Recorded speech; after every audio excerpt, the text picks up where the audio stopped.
I was consistent, but I never wanted you to know who I was. Okay, that makes sense. I don't want you to know. I don't want you to know how happy we are. I don't want you to know how confident we are. I Right. don't want you to know how arrogant we are. But there was never a time that we went to the racetrack that we didn't think we were going to whip your ass. Like there was never a time that we didn't think it. But you never wanted to show it, right? Like you always wanted to have that confidence, but you never wanted it to be arrogant and cocky because the karma train might just run you over right in the middle of the intersection. It's the Kenny Wallace Conversation, brought to you by JEGS. Hello, everyone, and welcome to the Kenny Wallace Show, brought to you by JEGS, the leader in high-performance aftermarket car parts. Remember to go to jegs.com for anything and everything you need for your vehicle. I always say this is the moment where I pause when we have the great ones on the Kenny Conversation. Man, I'm excited again. I'm always excited every show because this guy has done it all. Kevin Harvick, thank you for being on. No problem. I'm looking forward to it. You know what? Because I never know what to expect from you, and that's what Right. makes this way more fun. And I know you won't. You're going to shoot it to me straight. So I'm looking forward to having a nice talk today and seeing what kind of trouble we can cause today. Right. And I do know you're a troublemaker, and we'll talk about that later. Me? But hey, I thought that was you. hey, hold on now. Remember, years ago, you had the nickname, you were the punk. Yeah, that's okay. And that Yeah. was years ago. Now Hey, you're all I did a media tour today, and I had one of the common questions that I get is, what would the 47-year-old Kevin Harvick tell the 25-year-old Kevin Harvick? And I was like, I'm not sure that the 25-year-old Kevin Harvick would listen to the 47-year-old because that's just the way that it works. And if it wasn't for all the 25-year-old mistakes, you'd never get to the wisdom of 47. So I don't think we should talk. I agree with that. We change so much. And I've always learned years ago there was that phrase, life's a journey. And Yep. and one thing I've learned, it is a journey because we aren't born 40 years old. That would be a No. big shortcut. Yeah, and for me, it's been my racing career in general it's been strange because of the way that it started. And when you look back, I shouldn't say where it started, but where it started in my Cup career, because my first press conference was the biggest press conference that I ever did. My first win was by far the biggest winning moment that I've ever had, and that was all because of the way that you went into the car. But then it all backed up from there, because of you make a mistake here and you say something wrong and you make this fan base mad and that fan base mad. These people like it, those people don't like it, and I had to learn all those. I had to learn all those life lessons along the way, with the Earnhardt fan base following you along the way and critiquing you. So it was it all kind of started backwards. So you had to learn quickly how to navigate the landscape of NASCAR racing and Earnhardt Nation there. Let's remind everybody what happened. We lost the great Dale Earnhardt Sr. Richard Childress says, you're going to drive this car at Atlanta. You drive it, you win the race. Now, with us reminding everybody that, you didn't start your Cup career the way that you really wanted, or can that be controlled? No, and really, it all started when Dale died at the Daytona 500, and I got the call actually laying in bed on a Wednesday night. Richard called me and said, "Hey, I need you to come to the shop." So I lived right down the street from the shop at that particular time. So I drove to the office, and I walked in his office, and it was him sitting behind his desk, and Bobby Hutchins and Kevin Hamlin. And I walked in and sat down, and they said, "Hey, we want you to drive this car this weekend at Rockingham." And at that point, I had already told my wife before I left. I said, "Hey, they're gonna ask me to drive this car this weekend, and I'm gonna drive it." And so I told them I'd drive it, and we never talked about anything else. We didn't talk about contracts, money. It was at that particular point, it was all about what can I do, what is right for RCR. I've been here for a year and a half, and I'd actually been doing all the testing for Dale at that particular time in the 3-car with his team. So I knew the team. So it wasn't really, there was no decision to be made. It was just do whatever. So we went to the racetrack that particular weekend and ran the race. And then Delana and I flew out and got married on Wednesday.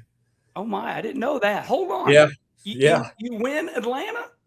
No. No, you No, we raced my very first Cup race at Rockingham. right.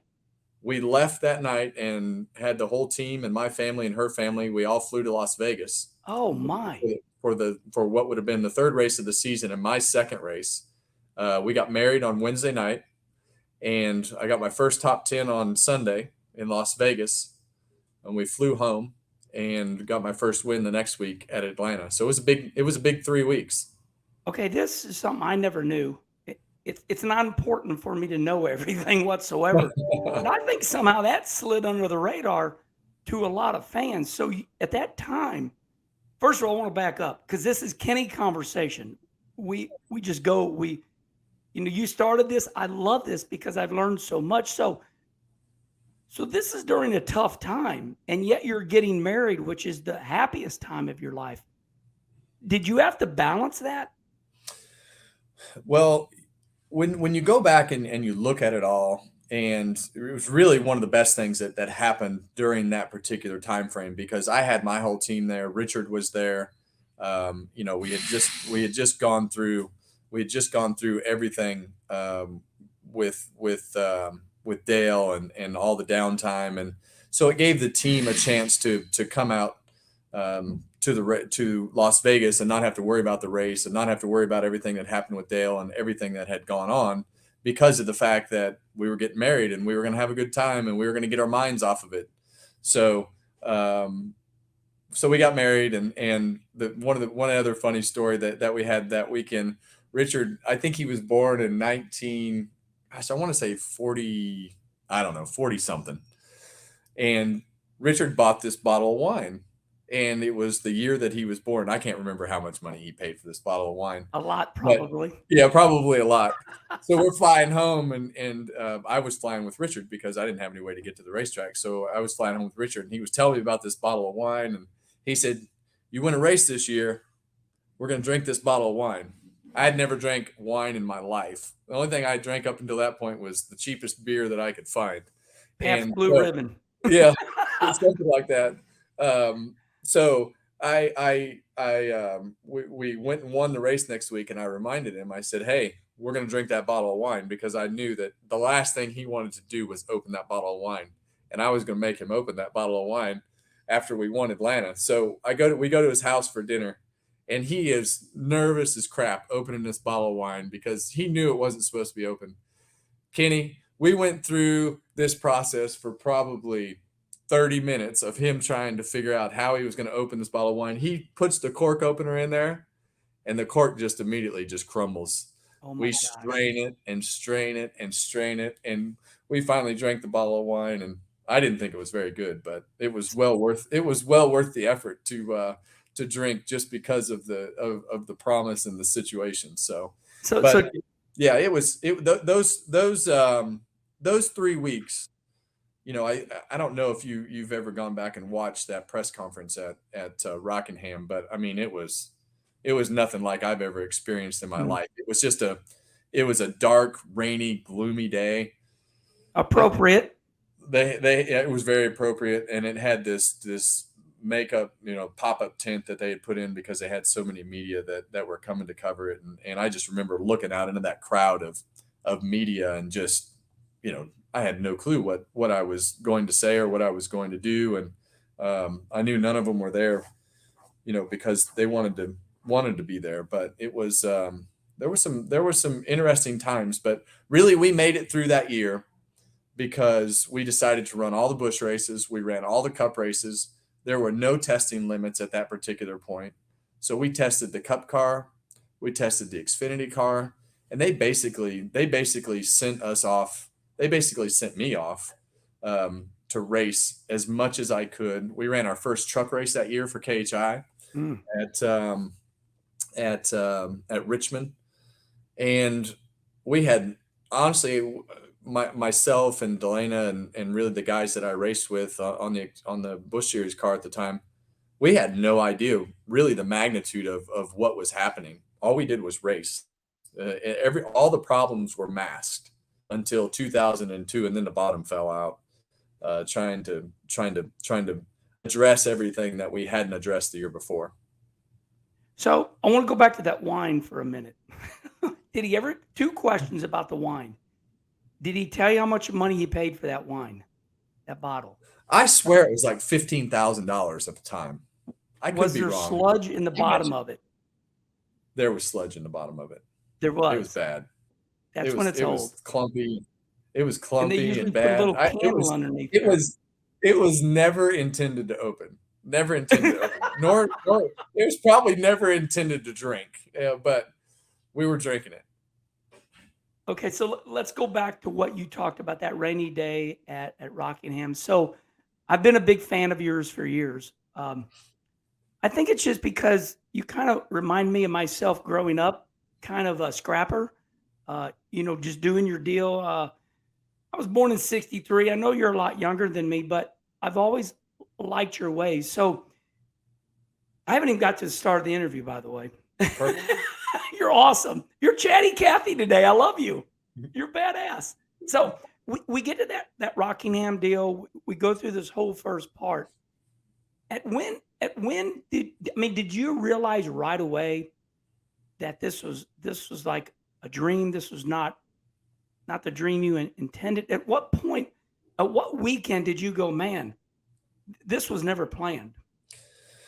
Well, it was never planned. But I was pretty embedded into the whole thing already, because Dale didn't want to do any of the testing and the team needed to get better. So in 2000, really at the end of spring, I got pushed off into testing Dale's car. So basically at that particular time, we were just developing all the 1.4 shocks, the 3.5s and a 2. And you already said this, but you feel like you are already, what you're saying is you were in Dale Sr.'s car, embedded in it. Yeah, well, I was embedded in the team. And so, I think for me, there were a lot of things that I didn't have to get used to because of the fact that I had already been around his team. I had already been to the racetrack with those guys, and Todd Parrott was a big part of really bridging the gap of the things that I didn't know, or when I would get frustrated, mad with particular things, or bringing information over from the Busch Series car. Todd Parrott was one of the biggest keys to that whole program because of the fact that, he had worked at RCR since probably 1995, I'd say, with Skinner's truck and in the fab shop and all the things that they were doing on Jay Sauter's deal. But he was kind of that bridge because really Kevin Hamlin, great guy. But that whole team was built around Dale. Yeah. But Todd knew all those guys because he had worked there, and he would be the one to kind of smooth things over when I would get wound up, because I was wound up all the time and, just on the chip, ready to go and wanted things to move. And so, those guys, and I guess the point of this is I already knew everybody on the team. You were ready. You were ready for the job. I was, yeah. If that's what I needed to do, I was ready to go. And my seats were already in the cars.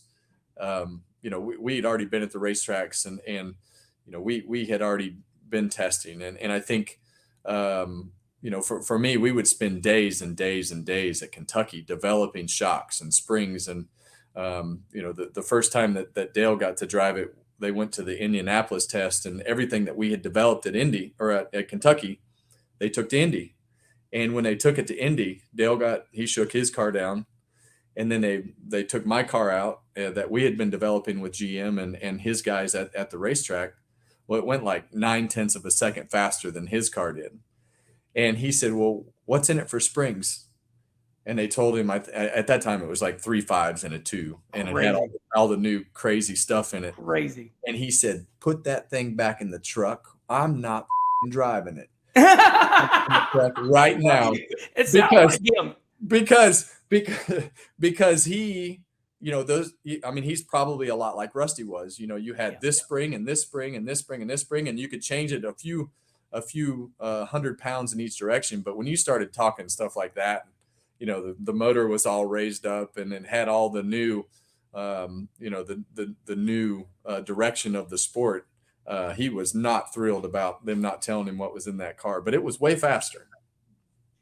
So we've started out early in your career. Let's move forward a little bit now with the Kenny conversation. Well, before we move further, all your stories remind me of this. We assume everybody knows everything, but they don't. Where did Happy Harvick, this legendary nickname, what day, when do you remember Happy Harvick? Who named you that? And what was that all about? No, that all started. Look, we were all hired into, I guess, the end of 1999. It was myself and Todd Parrott.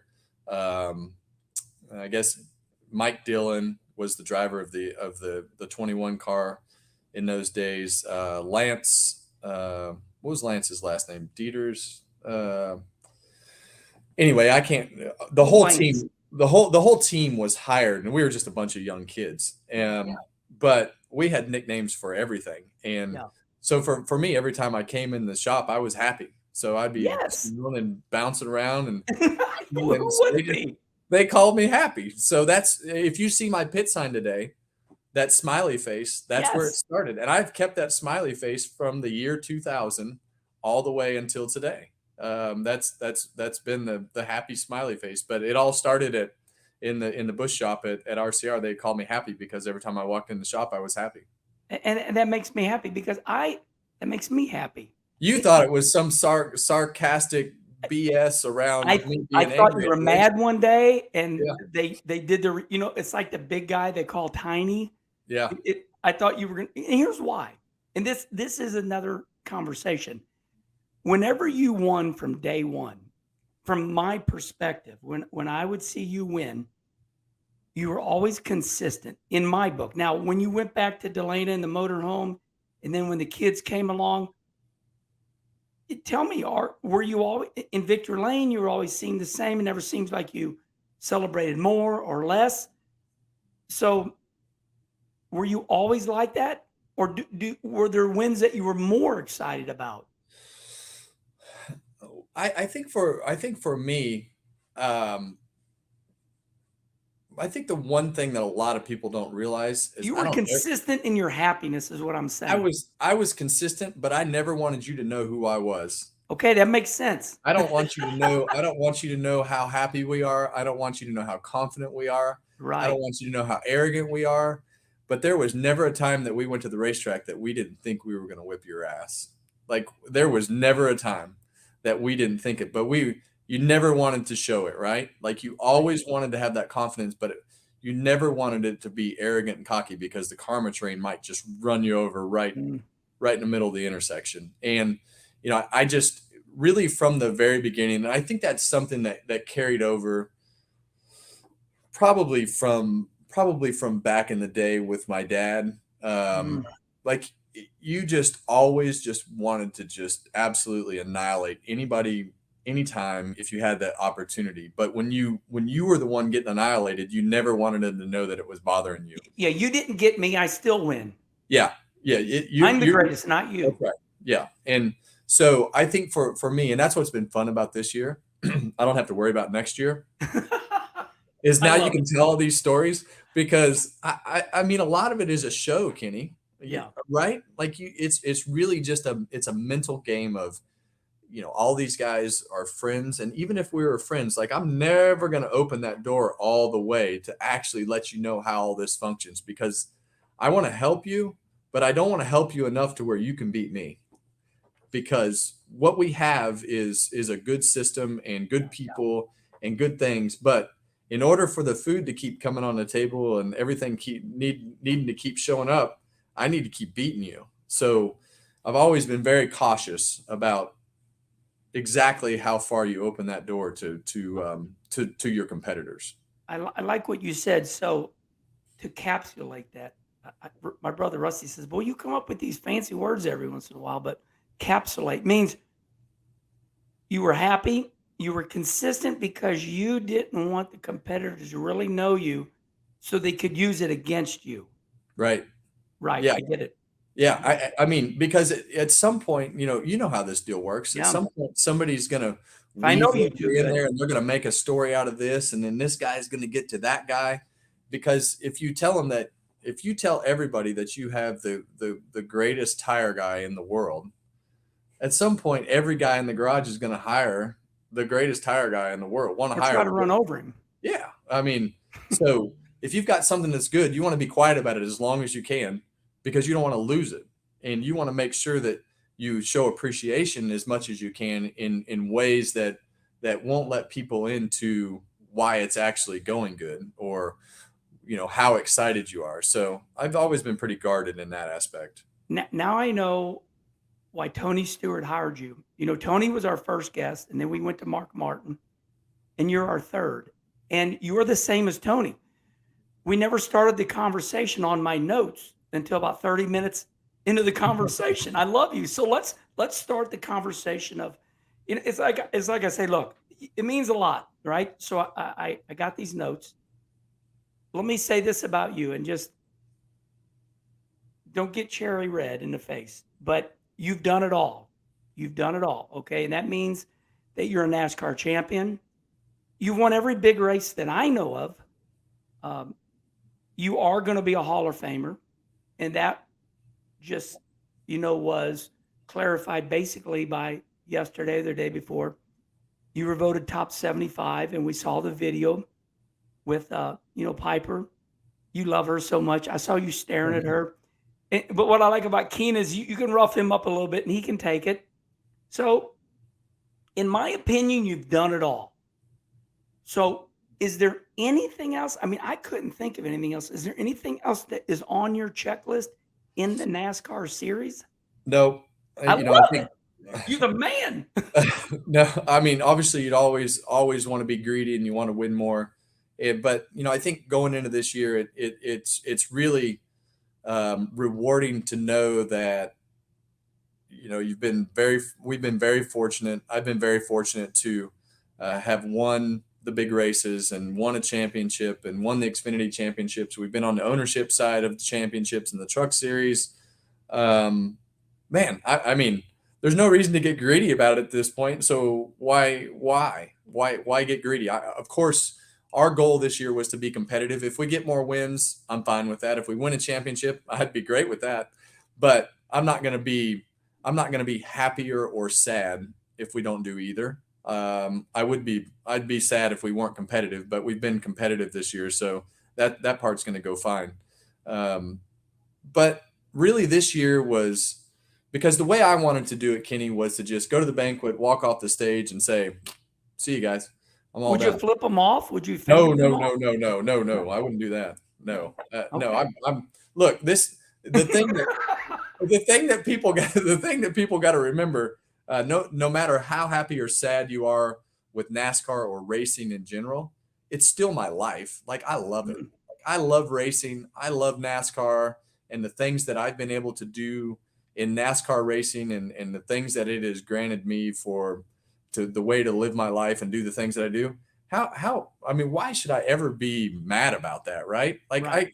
I get it. Like, they run their business, you run your business, and I'm going to have an opinion, but unless it's mine, like, I have no right to tell you that that's the exact way that you should do it. I have an opinion.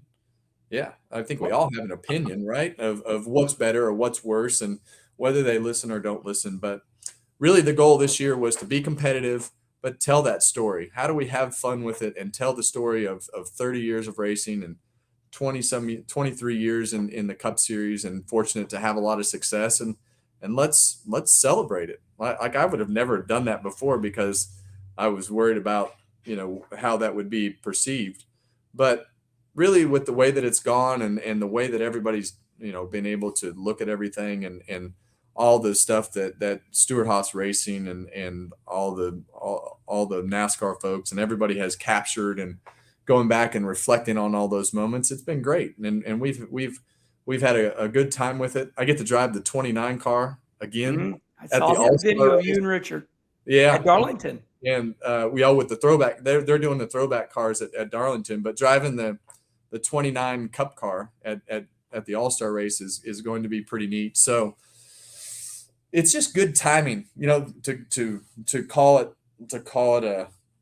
the end of it. I get to do it on my terms. I get to be competitive, and been fortunate to accomplish a lot of things. So I have nothing to be mad about. I can just floor it and get out and say, well, something happens, I'm sorry. You come get me next year. We're going to talk about NASCAR at the end, like I do with all the champions. We're going to get to the end, but you brought that up. So I believe I know what you're going to say, but I want you to say it, is why I'm going to ask it. And that is, we both, you and I, and a lot of people, well, not a lot, you, Denny Hamlin, myself, we get mouthy against NASCAR. Mm-hmm. But I believe is it because we care, Kevin? Well, I think the one thing to remember is we all see it we all see things from a different aspect, right? Yeah. What And are I they think, thinking? yeah, but I think when you look at it, gosh, it's so much I bigger. mean, that's what we're thinking. What are they thinking? We don't know what they know is what I'm saying. Yeah, and I think the biggest thing is it's so much bigger than anything that we can even compute. Yeah. Like the magnitude of the business and the way that it is run and the amount of people that are into it, like I don't even know where to start. And that's really for me when I'm like, you know what, this car sucks, or that restart sucked, or that call was terrible. I've learned to not take offense to it. We're thinking And about ourselves is where we're messing yeah, up. it's all about me. And we've spent the last, I guess we're getting ready to, I guess it's been a year and a half that we've really spent a lot of time as drivers. We've spent a lot of time with NASCAR and their group. And I'll be honest with you, we've never had more conversations about how to make the sport better and how to make things better and how to do things differently and what the rules packages should be and how the tires should wear. And just, you wouldn't believe how open they are about everything that's going on, and the communication that they're having with the drivers. And to see all those drivers sit in a room, I don't know that you ever got to experience anything like that, but we go, I mean, weeks and weeks and weeks and weeks of time together talking about how to grow the sport and how to do things better. Is that the new RTA? No, ours are just driver advisory. How about this? When does Yeah, this so- happen? Yeah, we have the Drivers Advisory Council that's been around. It's been around for a little bit now. But it really with the new car, the safety of the new car and the accidents and things that we had with the concussions kind of brought everything to a head. And but I think for me, I was pissed after Darlington last year when my car caught on fire and it kind of ruined the playoffs, and We did a really, Kenny Wallace show about it. yeah, that's really when it kind of came to a head. But we got some stuff done, and we got some things started to change, and really, we changed the rear clip. We've worked on the doors. We've worked on aero packages, and so it's how do we communicate in them and help them. That's really where we've evolved to, because the communication is there. And I think from the driver standpoint, we're as big a part of this process as ever. We can't just turn our back anymore and say, I do it this way, and then just walk off. Like, if you're going to have an opinion, now you're going to have to sit in a room with all of us and tell us your opinion and show up to the meetings and be a part of this process to make it better. Because really that's what happened, when you guys were all there, and Dale would wrangle everybody up and say, all right, if it's not right, we're going to fix it. And, I think it's been a very proactive process to be able to have the drivers involved. I can't speak for the teams. Do you feel like, let me ask you this in that context, do you feel like when your car caught on fire last year at Darlington and ruined your race, do you feel like you were so upset that they finally listened to you? Because I know there was engineers involved to tell NASCAR, here's what we need to do. We need to spray this on here and it won't do it. Did they listen to you? I think part of that, I think if we'd have been as involved now Mm, then as we are now, I don't know that it got it. would have ever evolved to that because they were at a point where they waited too long to fix the cars A lot and of fires. a lot of fires, a lot of problems, and we should have never got that far. But they realize that now, and they've been much more proactive with a lot of things that they've done. So it's been an interesting process, and some of that I fault myself for some of that, not wrangling everybody up and really putting us all together as a group of drivers and having a better process of trying to communicate because I tell you the communication right now is we have more communication with NASCAR than we have ever had in the history of my being here, period, by a lot, not even comparable. So once again, I want to brag on you, and you said maybe your dad, but I feel like you have a very high IQ, and here's why. By the way, Happy, I learned that in TV.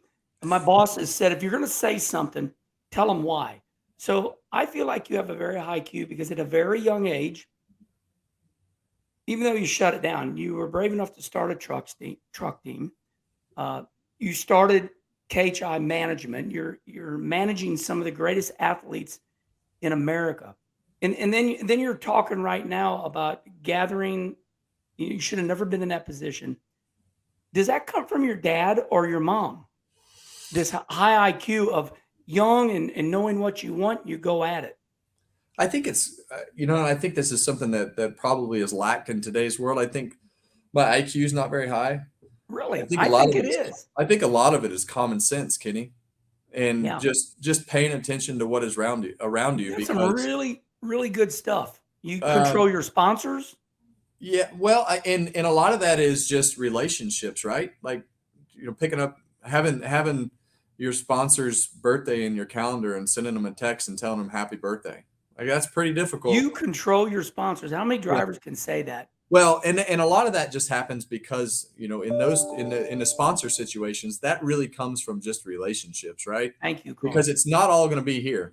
We're not always going to be on the up and up in the performance side of things. At some point, those relationships and the things that you do are gonna pay off because of the fact that when things are going bad, and the sponsor contract is up, they're going to be like, you know what though, that guy has been an ambassador for us. He's done things that he doesn't have to do for us, and he's been good for our business. And that's really what you want. And I always tell our young kids, nobody cares about you more than you.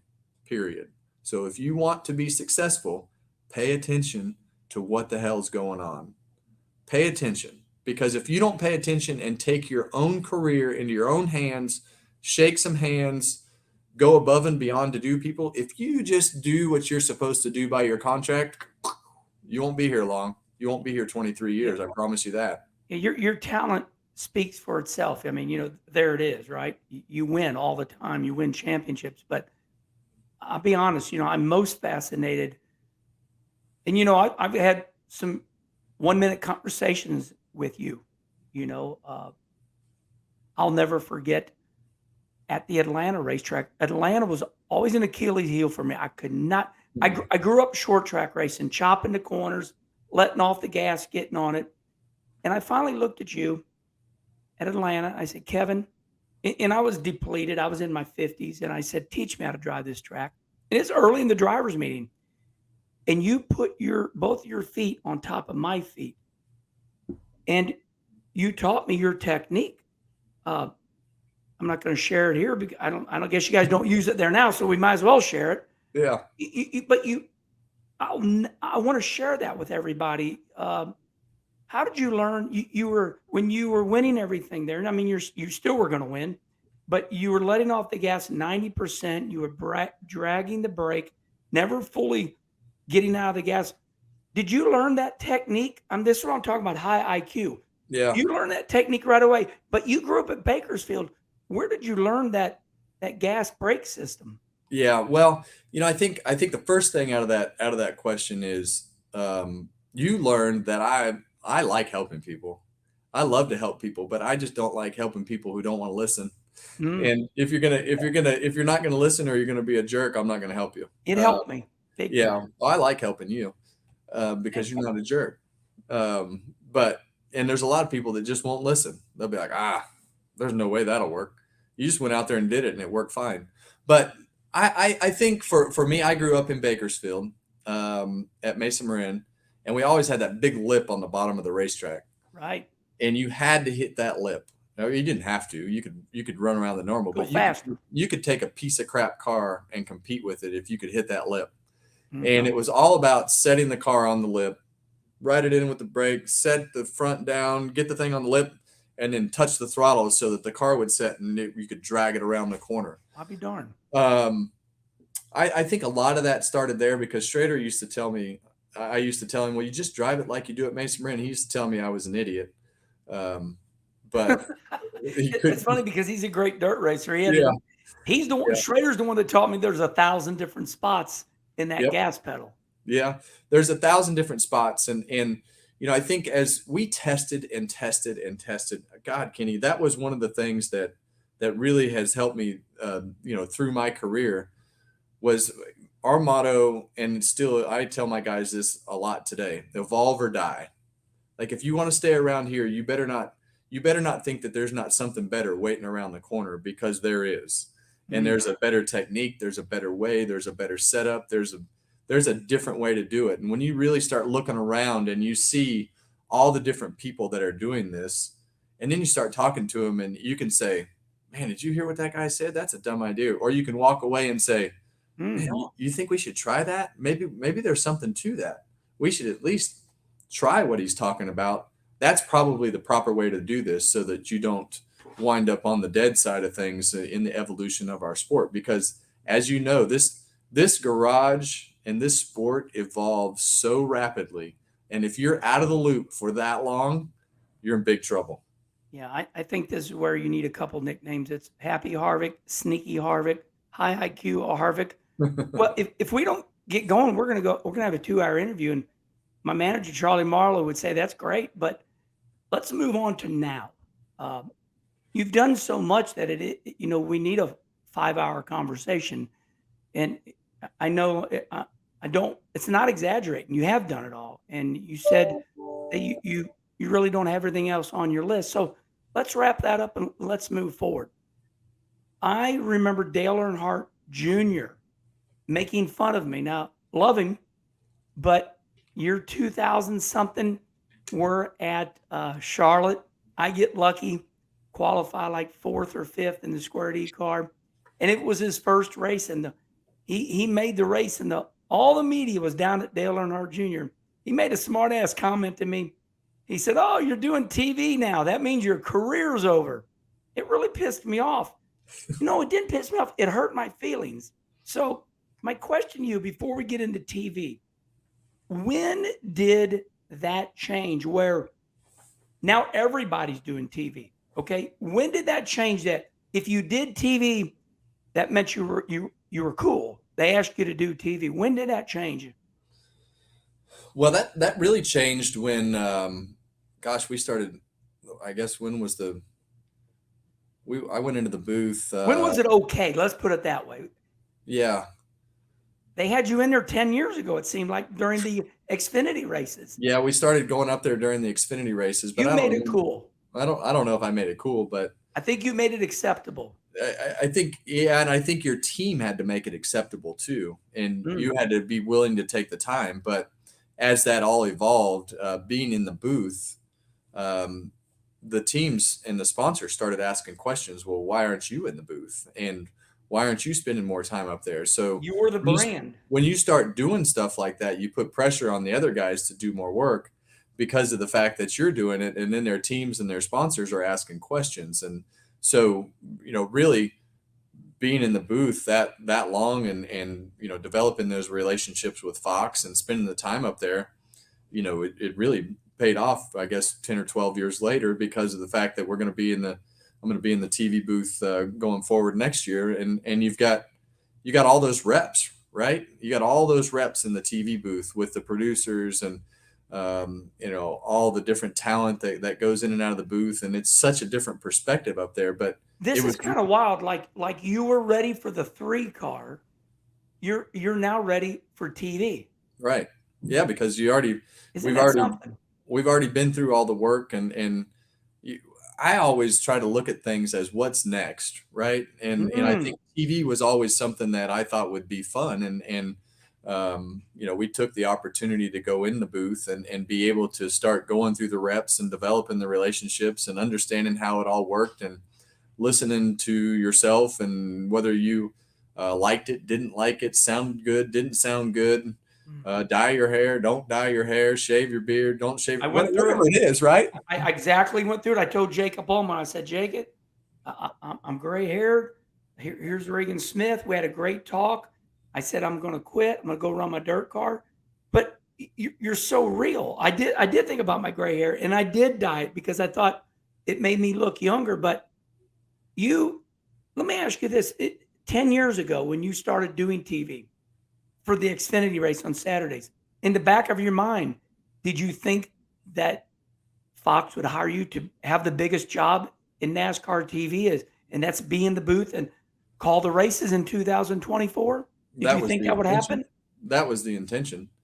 So that you Well, had, I'll be damned. so that you had the opportunity, whether it was with Fox or whoever was doing it, so that you had the opportunity to say, well, I'm going to quit this year and I've got, I mean, you're as relevant as you can be. And I've got all these reps in the booth for all these years of doing TV. I mean, you built your resume while you were still racing. And that was always the intention to try to make sure that you had something to do when you were done, and you were already groomed to do it because of the fact that you'd already done it a lot. So, but that was always the intention, because look, there was a time, I guess it would have been probably 2000, I guess, what are we, 23? I thought about retiring last year, and then we signed the 2-year contract. So I guess it would have been 2018. Like, it was a real possibility to just say, I think that might have been it. And I don't know why that It'd have changed. been easy to do it during the virus. Yeah, it would have been. But 2018 was before all that. I seriously thought about 2018 being the last year, but the timing never felt right. I had a great relationship. If it wasn't for my relationship with Rodney and the team and everybody, He I loves you so much. probably would have quit. But everybody gives so much that I felt like I would have been letting them down. I've never And seen a crew chief, Rodney Childers, brag on his driver on social media. I think he truly loves you and cares about you. oh, there's a love and care that I mean, it's like we're brothers, right? Yeah. And when I do something dumb or say something dumb or do something that I shouldn't do, he'll be like, "Man, you can do better than that." And I'm like, Just embarrass the hell out of you. but you listen. Little. Yeah, but you listen, right? There's a lot of people that you listen to, but there's not very many people that you put that much trust into and listen to the level that I will listen to Rodney, right?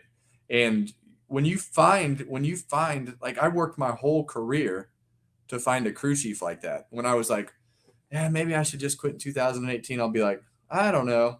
Spent 20 some years looking for a relationship like that, to be able to have the trust and smarts and passion and everything that you have. I mean, we're almost the exact same age. We have 2 kids and grew up the same way, raced the same things.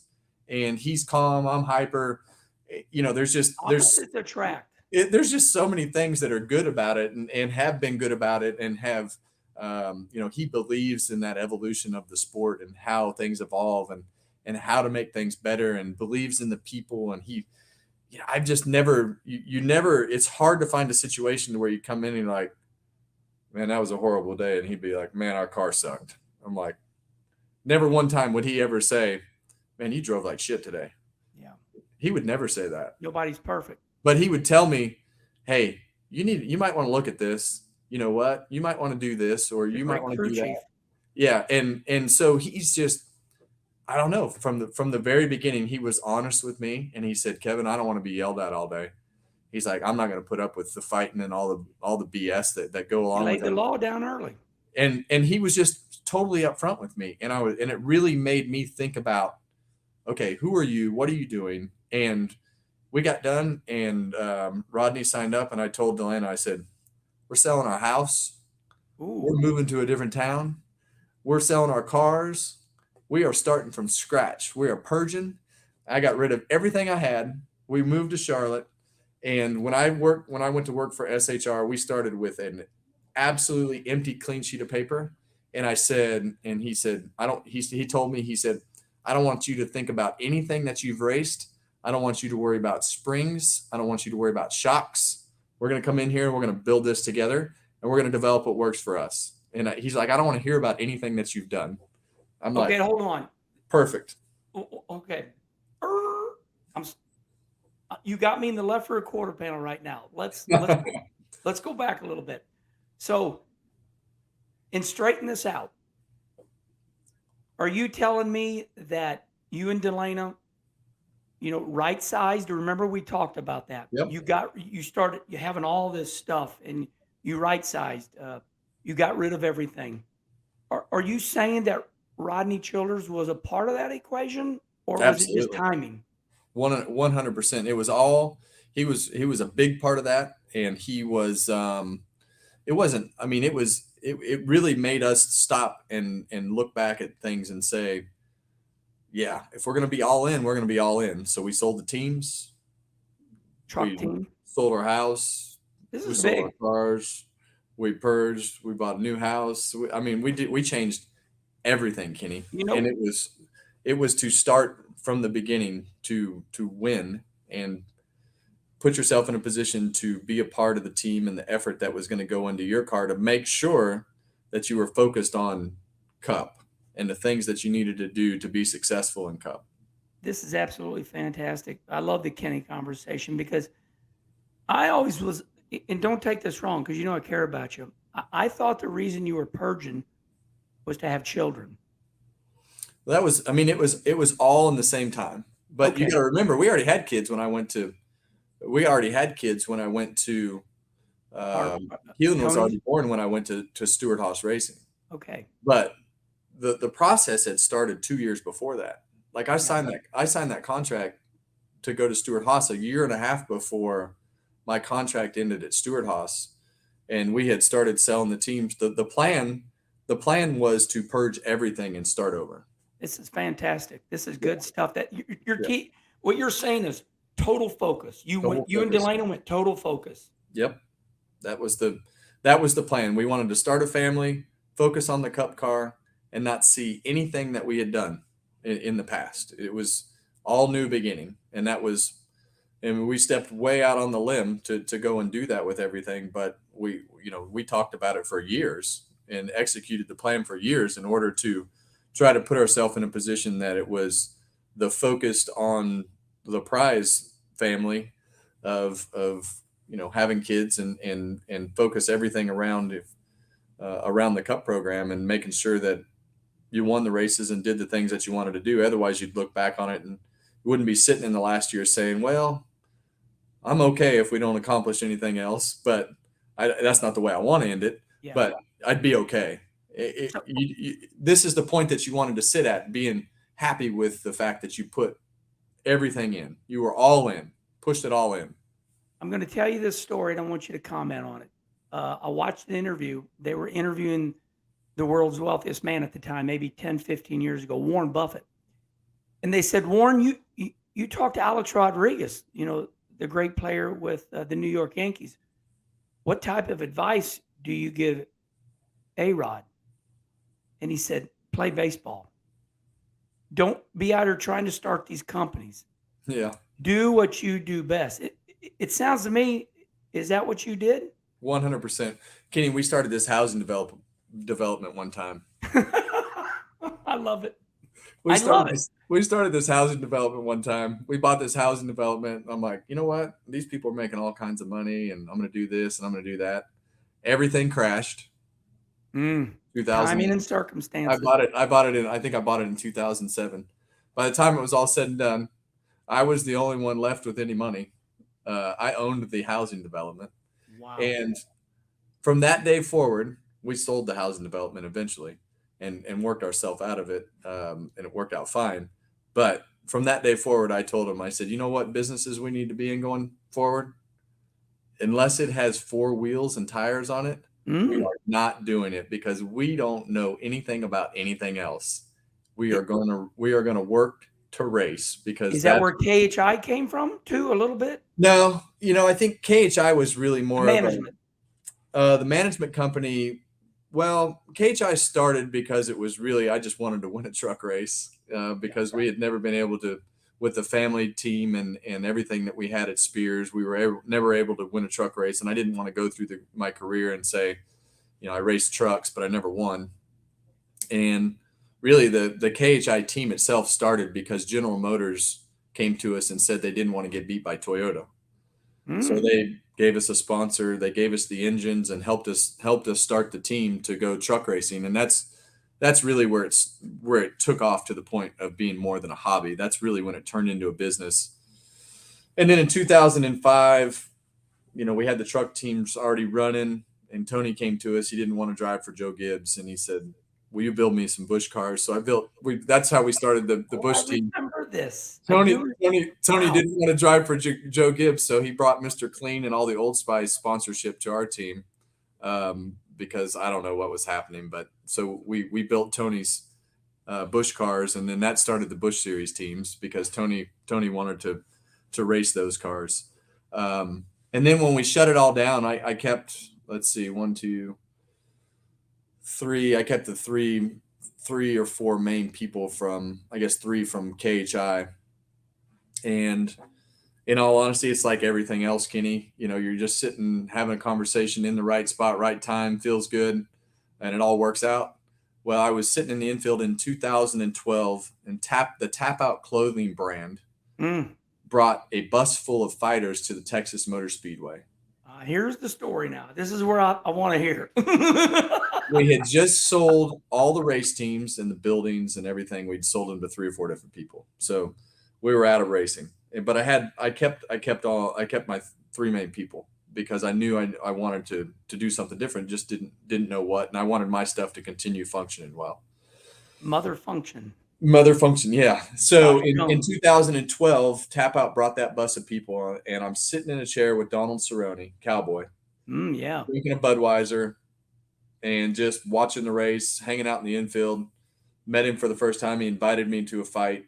Josh and I, Mother Function, drove to a fight in Virginia, military only. We sat in the stands, watched him fight, started just going to a few of Donald's fights. And he called one day and he said, hey, I got a question. He's like, I like the way you guys do business and function as a group and the way that they do your schedule and the way that you guys go about things. Yeah, would you guys be interested in managing me? Well, I'll be darned. And that's how KHI management started. That is fantastic. Yeah, was from Donald Cerrone conversation and just hanging out with us and going to a few fights. And so we started with Donald, and we basically just inserted him into the day-to-day process of how I was, and just learned the UFC system. And he went to his first fight, and he had sponsors from head to toe. Well, on his shorts. You brought NASCAR into fighting. Well, at that particular time, they didn't have any rules on their shorts. They just had to approve the sponsors. So I'm like, well, what better way to give our sponsors some fringe benefits here? We'll just put all of our sponsors on his shorts because it's cheap. And he wins all the time. We can take them to the fight. They can get the exposure on TV. And that's really how the concept of sharing with the athletes and the sponsors and being a little more diverse in where the sponsorship goes and being able to cover more territory than just NASCAR, because everybody doesn't like NASCAR. Everybody doesn't like the UFC. Well, anyway, there you are again with your high IQ. Common sense, Kenny. I just connect the dots. I'm like the kid in the coloring book. I just like to connect the dots, right? How many athletes do you have? We make our network of people bigger, and we have more dots to connect. And we have more dots to connect, we can do more things. But so anyway, Donald had a bunch of sponsors on his shorts. He fought twice, and then Misha Tate called. She said, Misha "Hey, Tate, what a great name." yeah." And so she called and she said, "Hey, I noticed that Donald has a lot of sponsors on his shorts. Would you They be lined up for ice cream now. interested in representing me?" So we still represent Donald retired. Misha's still Yes. fighting. And then we started working with Jake Owen on the sponsorship side and some of his events. And now it's evolved into what it is, and it's a lot easier from the management side now because of the fact that we can represent more drivers. Now that I'm stepping out of the car, it's not so complicated to have more drivers, because now I can help them with their day-to-day stuff with their team. I can help their teams with them. We can help them with sponsorship, and we can share the wisdom, Kenny. So, I have a little clock in my left-hand corner. It's just on the computer. We've been going for almost an hour, 58 minutes. And like I said, we can't do it all. We're going to have a 3-part episode. No, and I will. And I really appreciate that. There's so much more to ask you about TV. Okay, I just got to go back through this. We got to start ending. So TV, I'm going to make the comment, and then you tell me what you think. You made TV cool for the new era people because your sponsors saw you on TV and they're like, "That's Kevin Harvick. He represents us." And then the other drivers got jealous because their sponsors are like, "Why aren't you on TV like Harvick?" Because Joey Logano, he's the shell guy, but he wasn't on TV. Is that what you think happened? I don't know that anybody got jealous. I think there's a few of them that pay attention. Like, right? Yeah. Joey's a smart guy, and you guys and I'm a smart ass. Yeah, well, I think as you go through the next 10 years, I think a lot of people will understand, how ingrained and how much Joey cares about the sport and the things that he does, but he pays attention. He can drive the car fast, but he pays attention, right? Oh, he's smart. I was using him for an example. That's right. Shell's like, "Hey, you need to be on TV." Yeah, so there's a few of those guys that are paying attention and seeing the exposure. I would never call it jealousy, because of the fact that I think that there's just going to be some that understand how it works, and there's going to be some that don't understand how it works. And I think a lot of those guys are just the Logano and Blaney, and there's a few of them, Keselowski, that do it every week because they see the value of being on TV and people hearing your voice and seeing your name. But also it keeps you in tune with the sport and being able to see what everybody else sees, and understand what they're talking about, and not just complaining about, well, TV does this and why do they do that and why do they do this? Well, if you spend enough time with them, you can get the answers to those questions. They may not agree with you, but you can at least have a better understanding of where it's headed and what it's doing. So, there's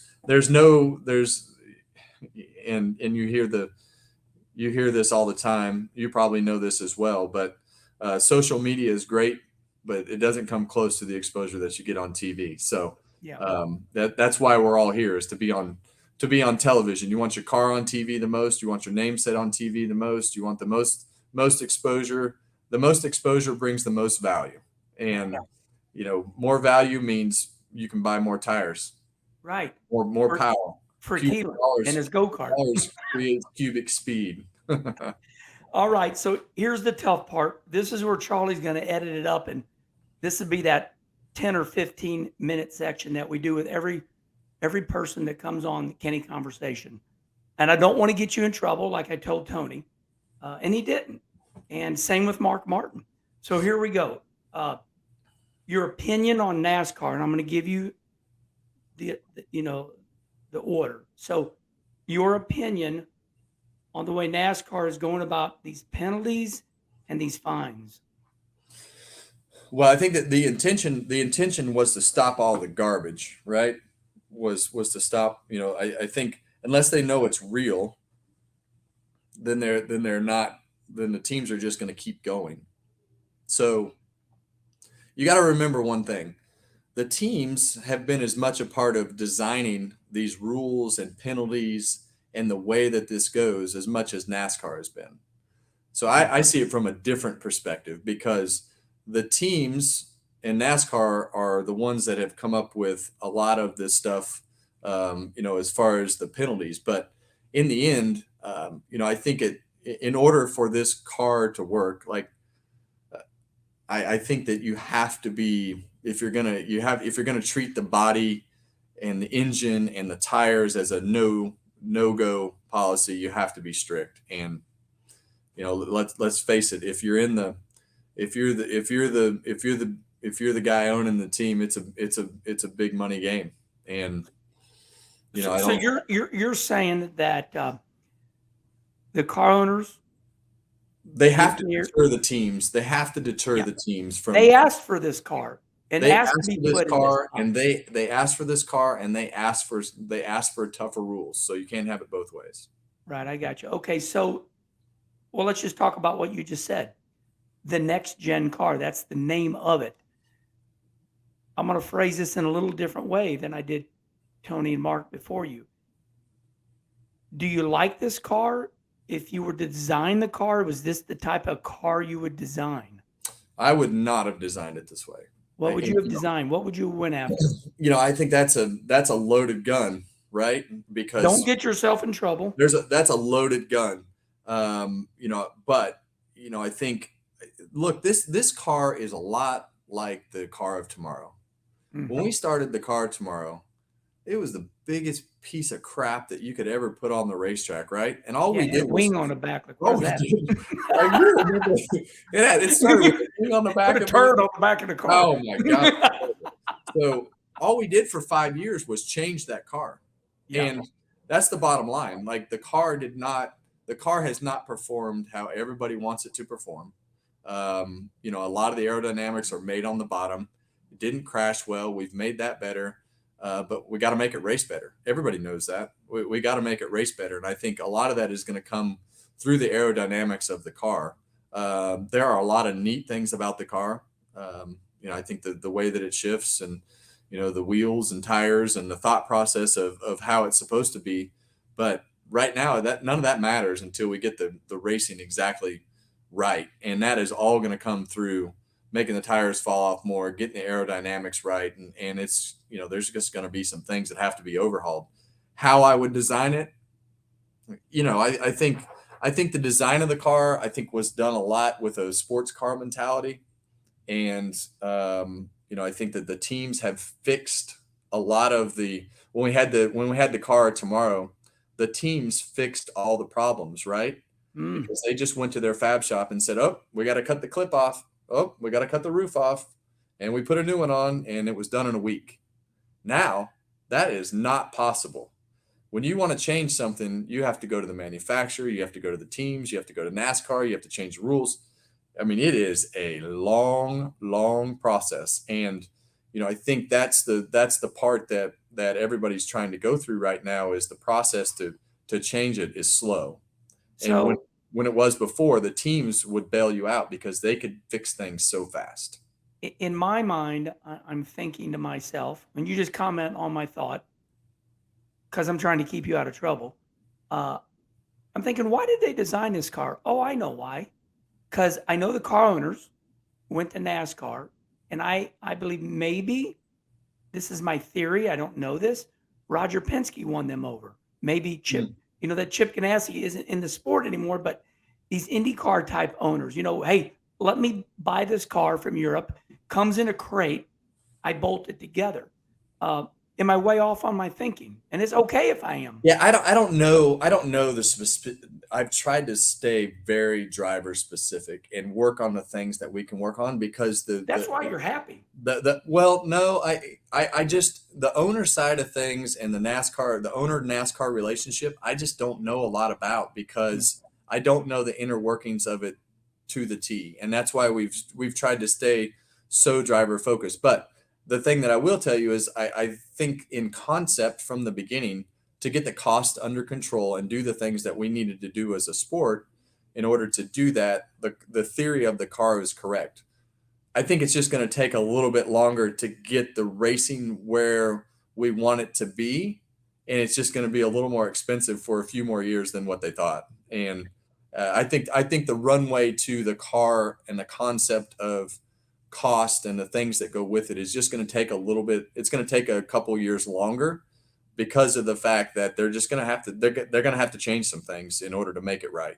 Kevin, do you think it would benefit NASCAR in the future to maybe one day think that we're going to have this era coming up and it'd be 2 years where there would be no NASCAR major changes? Little $1,000 deal here or there, but it just We seems just like did the that. change. Huh? We just did that for 2 years. We had a parts freeze. Not 2 years ago. So during the last year of COVID, we had a parts freeze. You couldn't submit any new parts. And the year before, there was a certain parts freeze. So before we went to this car, we had 2 years where development was frozen on the engines, the cars, and developing parts. And the last year, you couldn't develop anything. You had what you had.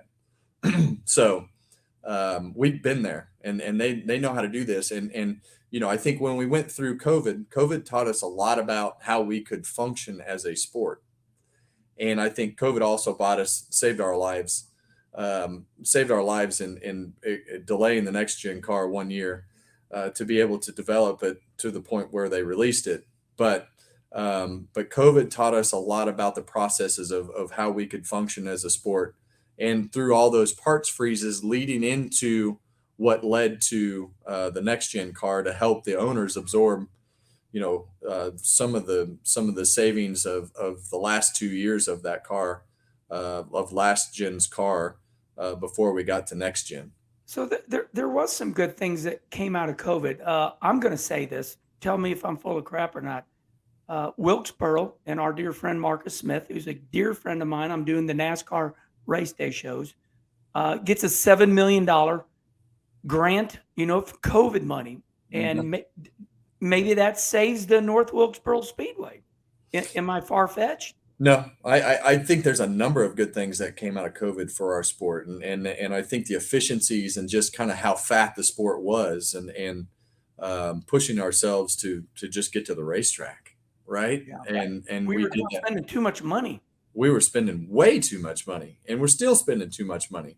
But I think COVID really opened everybody's eyes to where we could race, when we could race, how we raced, and the things that we did in order to get to the racetrack. So there's a lot of things that came out of COVID that changed our sport forever. I mean, we went to Kansas last week. I left Saturday morning and got home Sunday night at 9:30. Fantastic. Hey, that the way that we function allows you to have a family and do the things and that you couldn't have done 15 years ago. When you I'm throwing an audible here on the conversation because you reminded me of it. I saw a young Kevin Harvick. So years ago, Kevin Harvick jumps over a car and is ready to take out Greg Biffle. So I saw at Kansas, two guys go at it on pit road. I thought it was great entertainment. What was your thought? Well, I can tell you that 2002 for me sucked to start the year. And a lot of that was a show.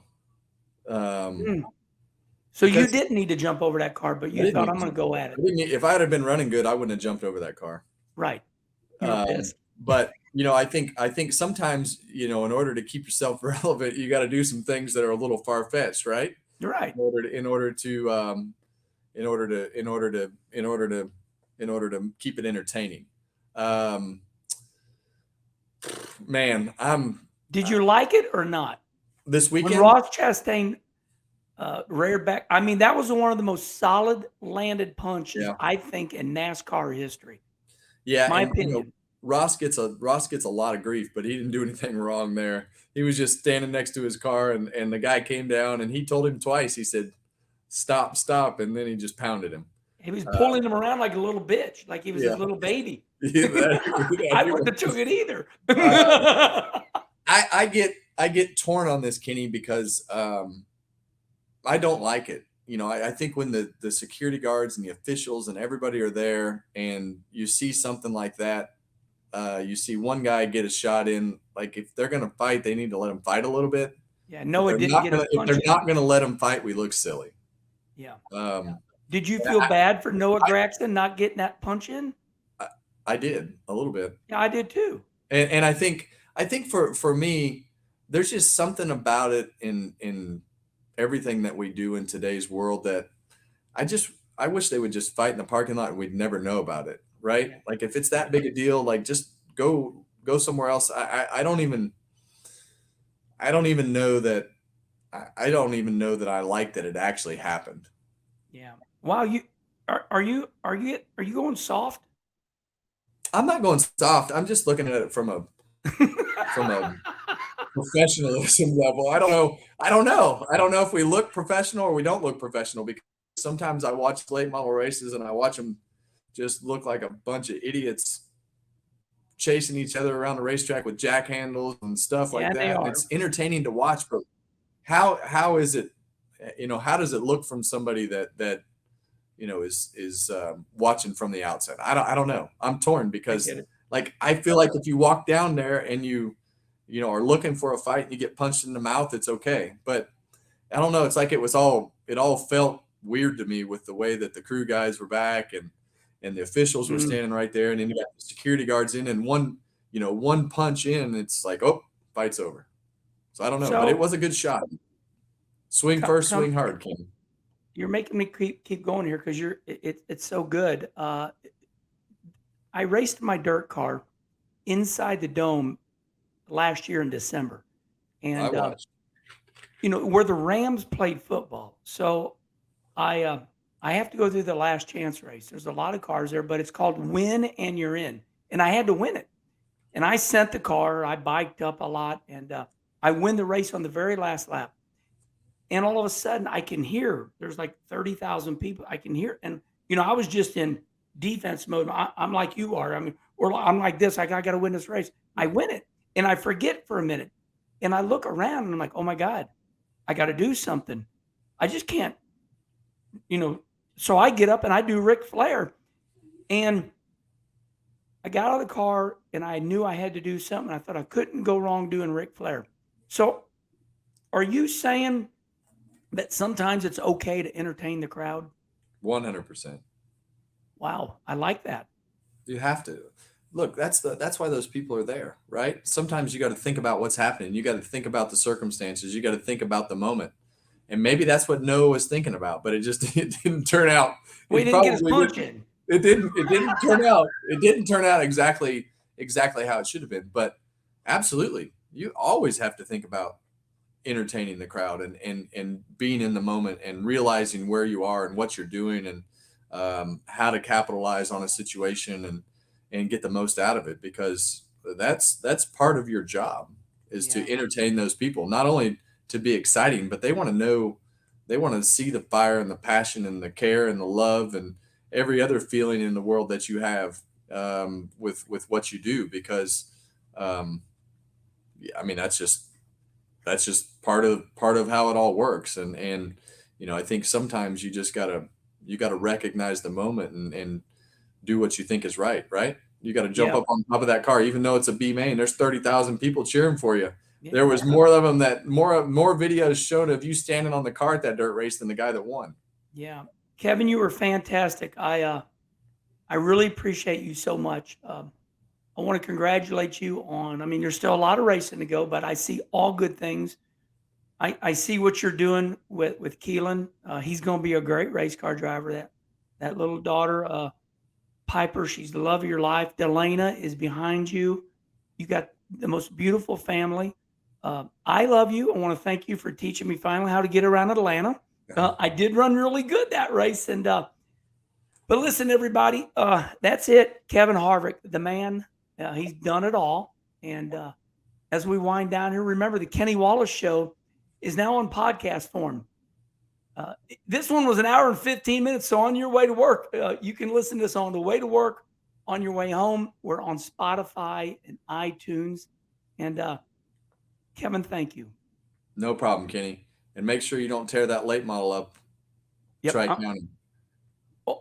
I'm Floor it. Hold on. Floor it, Kenny. You're there to put on a show. You're there to put on the show. Remember that, Kenny. Hold on. Well, we said goodbye to everybody, but we got to remind everybody that Dale Jr., Jeff Burton, this man right here, Kevin Harvick, Justin Marks, they, in my opinion, they really helped the Cars Tour Series.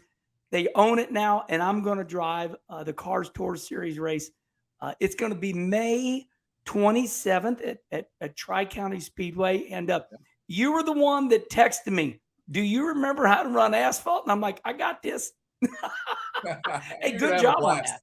I've had more fun practicing my late model and just watching Rodney build it and everything that we've done in our shop. So you're gonna have a blast. They're fun to drive. I get to drive mine. I get to race mine for the first time Tuesday. So we're getting ready to pull Schrader out of the dirt series and put him back on asphalt. And we're gonna have like some Kenny Wallace, Ken Schrader grudge matches.